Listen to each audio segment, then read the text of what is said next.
So, sa panahon ngayon, normal lang na halos buong araw hawak natin ang ating cellphone. Scroll dito, scroll doon. Hindi naman napasama ang mga gadgets.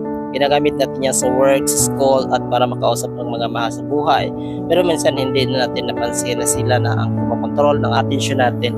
So, sabi sa Ephesians chapter 5 verse 15-16, be very careful then how you live, not as unwise but as wise. Okay, so ito yon, making the most of every opportunity because the days are evil. Ibig sabihin, maging wise tayo sa paggamit ng oras, huwag sayangin sa mga bagay na hindi nakapalago sa atin. Habang busy tayo sa gadgets, pababayaan natin ang mas importanteng bagay. Oras para kay Lord, oras para sa pamilya, oras para sa pagpahinga. So ang gadget is just a tool, okay? Pero ang puso natin dapat kay Lord nakafocus. Kahit anong ganda ng phone mo, hindi yan nakakapuno ng spiritual.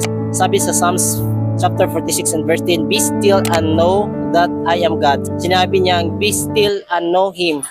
Kaya ngayong araw, challenge ko sa iyo, mag-set ka ng time, ilalayo mo ang iyong phone kahit 30 minutes lang. Use that moment to pray and read the Bible or connect with your family. Makikita mo yung ibang peace kapag si Lord ang nasa sentro at hindi ang gadget. Gadget can connect us to the world, but only God can connect us to real life.